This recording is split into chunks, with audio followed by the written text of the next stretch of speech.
Vamos iniciar então fazendo um breve histórico sobre como foi a origem do Serviço Público Federal no Brasil e, indiretamente ou diretamente, da própria gestão pública. No ano de 1808, nós temos a vinda da família real portuguesa para o Brasil. Portanto, em 1808, lá no Império Português ainda, o trabalho administrativo estava todo ligado ao que dizia respeito à família real. Aqui o trabalho público era representado pelos diplomatas, pelas autoridades alfandegárias e pelos militares. Em 1889, aconteceu a Proclamação da República. Com a Proclamação da República, basicamente aconteceu a manutenção da infraestrutura administrativa que já vinha do Império, ou seja, não houve nenhuma grande mudança no serviço público. Em 1934, nós tivemos então a primeira Carta Magna, a primeira Constituição do Brasil. Ela não falava nada a respeito nem do serviço ou do serviço público ou do servidor público em geral.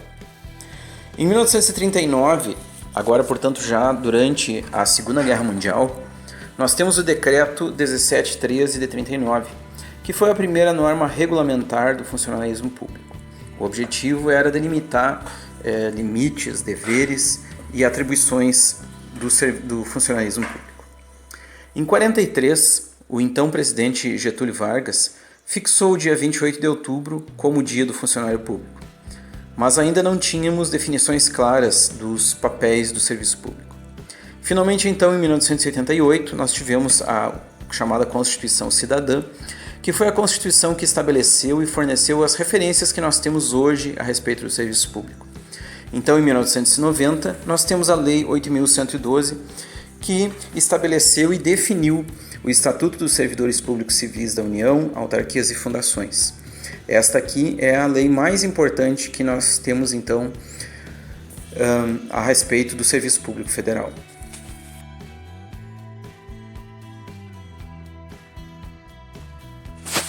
No que diz respeito à estrutura, a estrutura do serviço público ou da administração pública federal basicamente está organizada em administração pública direta e indireta.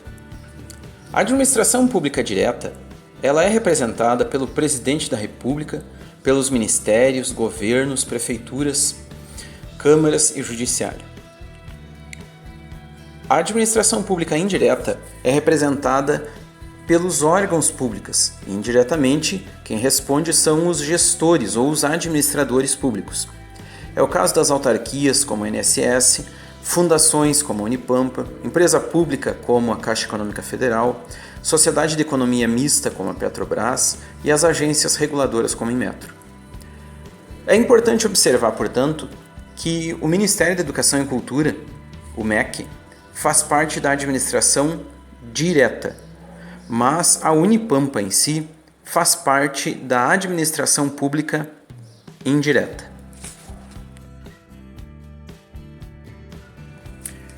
Na Constituição Pública Federal, no artigo 37, diz que a administração pública direta e indireta de qualquer dos poderes, seja federal, seja nos estados, no Distrito Federal ou nos municípios, ou seja, de uma forma universal, deve obedecer determinados princípios. E esses princípios são os seguintes: a legalidade, tudo será feito de acordo com a lei; a impessoalidade, nada vai ser feito de acordo com o interesse ou a vontade pessoal de alguém; a moralidade, ou seja, vai obedecer princípios mínimos de respeito em relação à dignidade humana e da sociedade; vai haver publicidade nos atos administrativos, ou seja, todos os atos deverão ser publicamente conhecidos, não é possível tomar nenhuma decisão de forma oculta; e eficiência. A eficiência deve pautar, deve definir todas as ações públicas em todas as esferas da administração. Além desse artigo 37 da Constituição, nós temos o Decreto-Lei 200, de 25 de fevereiro de 67, que acrescenta algumas diretrizes, criou uma espécie de reforma administrativa e deu outras providências. Que diretrizes são essas? Todos os atos administrativos devem ser precedidos de planejamento. Todos os atos administrativos devem ser feitos de forma coordenada. Não é possível cada um sair fazendo da forma que acha que é certo. Todos os atos administrativos, sempre que possível, devem ter a descentralização. A descentralização é uma figura, de certa forma, controversa e muito debatida. Ela é vista, numa primeira instância, como a descentralização de Brasília e assim sucessivamente as outras unidades. Porém, a descentralização é um assunto que entra dentro dos órgãos públicos e um exemplo prático de descentralização é que as reuniões, por exemplo, devem acontecer mesmo que uma pessoa falte. Não é possível que todo um órgão público dependa de uma única pessoa.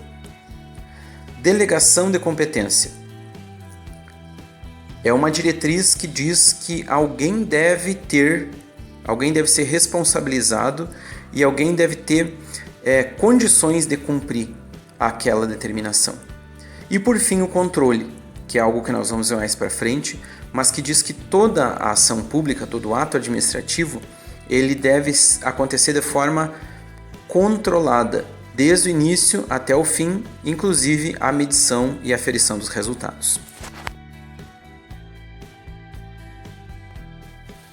Em relação às formas de controle, a administração pública prevê 3 tipos de controle: o controle interno, o controle externo e o controle externo popular. O controle interno é aquele exercido pelo órgão em sua própria estrutura, ou seja, dentro do próprio órgão. É um modelo onde o superior hierárquico, ou seja, o administrador, o diretor, o coordenador, exerce controle administrativo sobre as pessoas que estão sob sua responsabilidade. Essa pessoa é responsável por todos os atos praticados em seu setor por servidores sob seu comando. Ou seja, não é possível eu me eximir da responsabilidade que aconteceu alguma coisa no meu setor. De acordo com a norma do controle interno, se eu sou responsável por algo, eu tenho o direito de exercer autoridade sobre todas aquelas pessoas que estão sob minha autoridade. Ninguém pode fazer alguma coisa da sua própria cabeça, é necessário que eu esteja alinhado com aquela pessoa que está no controle administrativo de determinado órgão ou setor. Em relação ao controle externo, é aquele realizado por outros órgãos. É aquele realizado, por exemplo, pelo TCU ou pela CGU sobre todos os órgãos públicos. O controle externo popular é um mecanismo que permite que as pessoas comuns possam acompanhar, monitorar e avaliar a atuação da administração por parte dos administrados. Um exemplo de aplicação disso são as ações populares previstas no artigo 5º da Constituição Federal.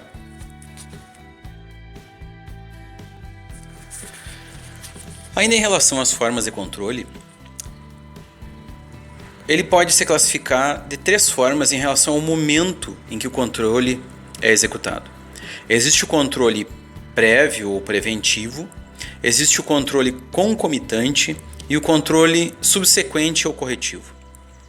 O controle prévio é aquele que é exercido antes do início ou antes da conclusão do ato administrativo e é considerado um requisito para sua eficácia e validade. Ou seja, controle prévio quer dizer que existe um controle que tem que ser exercido antes de começar alguma coisa. Em outras palavras, nada pode começar sem controle ou simplesmente pela vontade de alguma pessoa. É preciso que o controle seja exercido desde antes de um determinado ato ter início.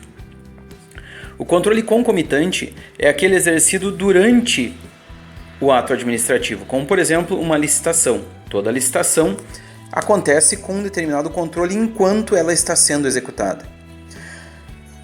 O objetivo é verificar a regularidade da sua formação, ou seja, o objetivo é que todo o ato aconteça dentro da legalidade para que ele não venha a ser anulado mais tarde. Se porventura não for exercido o controle concomitante, Pode ser que a coisa fuja do controle, apesar de ter começado bem, e aí perca o sentido. O controle subsequente ou corretivo é exercido depois que o determinado ato administrativo já está concluído. O objetivo, nesse caso, é a correção de eventuais defeitos, inclusive declarar que aquele ato é nulo, não tem valor, houve um erro que foi detectado somente depois, ou dar-lhe eficácia, como, por exemplo, a homologação da licitação. Homologação de licitação é uma declaração que depois que todo o processo aconteceu, ela é declarada válida, ela é reconhecida como completamente perfeita. O controle dos atos administrativos por via de regra é um controle subsequente. As formas de controle em relação ao aspecto controlado. As formas de controle possuem duas variações. O controle de legalidade ou legitimidade, que é aquele que tem o objetivo de verificar a conformidade do ato ou procedimento administrativo de acordo com as normas legais, ou seja, o controle legal do ato administrativo. E ainda tem a questão do controle de mérito. O controle de mérito é aquele que verifica a existência da oportunidade ou conveniência e o resultado do ato controlado.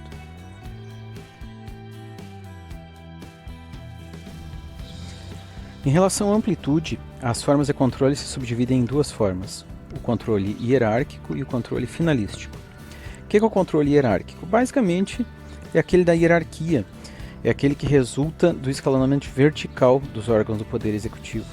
Ou seja, ele coloca algumas pessoas com responsabilidade por certos atos e algumas pessoas seguem essas orientações e colaboram na execução do ato administrativo. E ainda tem o controle finalístico, que é aquele controle exercido pela administração direta sobre as pessoas jurídicas integrantes da administração indireta. É o caso que o ministro da Educação exerce sobre o reitor de uma universidade, por exemplo.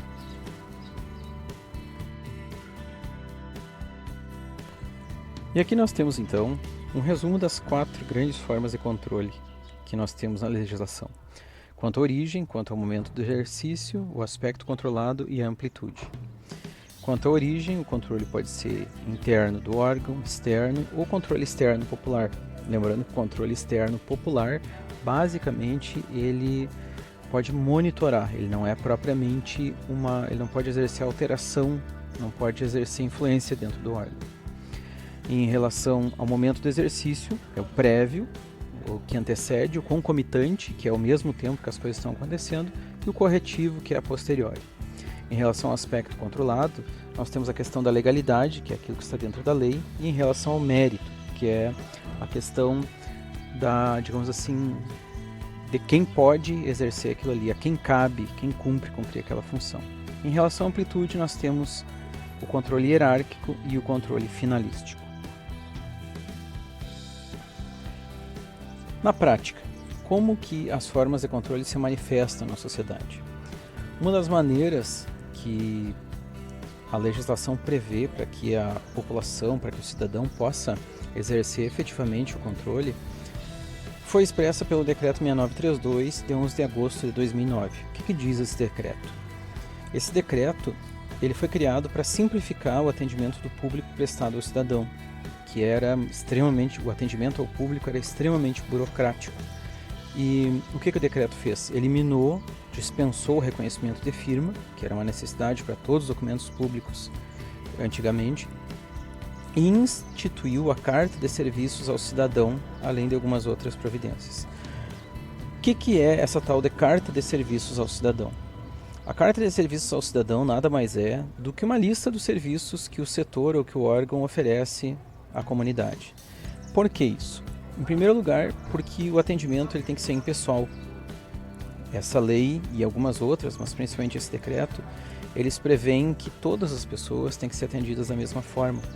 Então, a Carta de Serviços ela é uma maneira, digamos assim, de isentar para que alguém faça um tratamento diferenciado e ninguém precisa ficar implorando junto ao balcão de atendimento para saber alguma informação.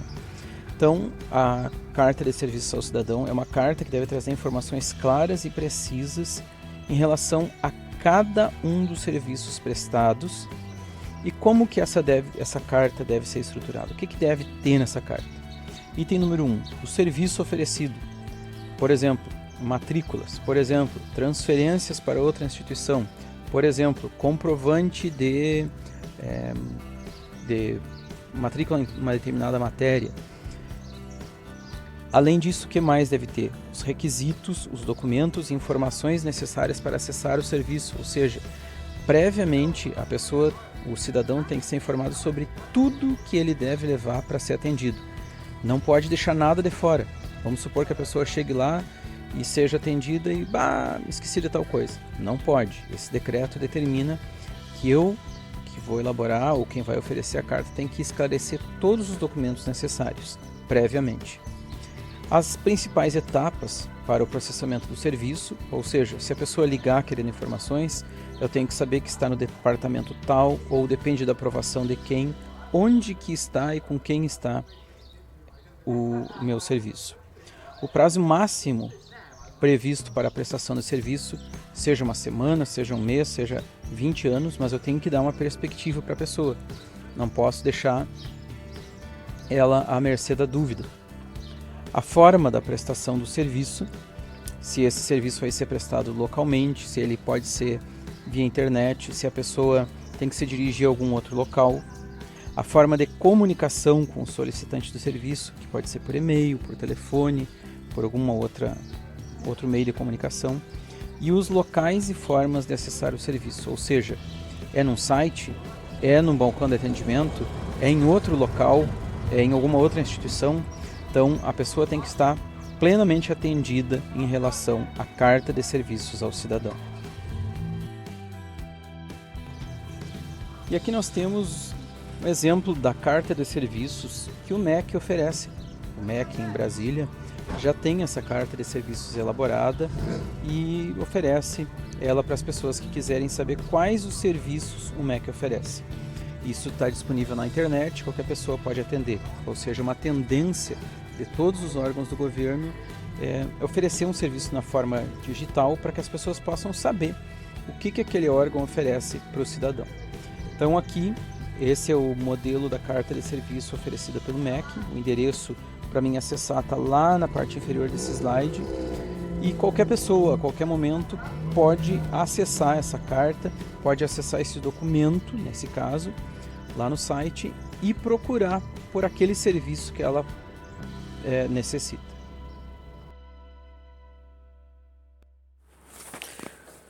Agora que nós já conversamos sobre o MEC e já sabemos que a lei determina que exista uma carta de serviços ao cidadão, vamos conversar um pouco sobre a carta de serviços da própria Unipampa. A carta de serviços da Unipampa está disponível no site da instituição. Para fazer isso, é necessário abrir o site da Unipampa, unipampaedu.br, e clicar na opção institucional, opção universidade, então vai aparecer a opção carta de serviços ao cidadão. Tá com a setinha ali à esquerda. Quando eu clico na carta de serviços ao cidadão, abre esse documento que é um PDF aqui da direita. Então, depois de ler e conhecer a carta de serviços que a própria Unipampa oferece, é importante que eu saiba também qual é a diferença entre a carta de serviços e o catálogo de serviços. A carta de serviços é um formato institucional, digamos assim, e o catálogo de serviços ele é um pouquinho diferente. Observe que aqui na Unipampa a DETIC já tem um catálogo de serviços, assim como, por exemplo, o Supremo Tribunal Superior do Trabalho em São Paulo tem e vários outros órgãos têm. Como que se relacionam? A carta de serviços ela é um documento, ela é o ponto de entrada para a orientação do cidadão. O catálogo de serviços é uma forma extremamente resumida que está sendo adotada em massa por todos os órgãos públicos do Brasil, que é um formato simples onde a pessoa, digamos assim, chega rapidamente ao serviço que interessa. Pense sobre isso, na possibilidade do seu setor, do lugar onde você trabalha, oferecer esse tipo de catálogo de serviços como uma complementação da Carta de Serviços.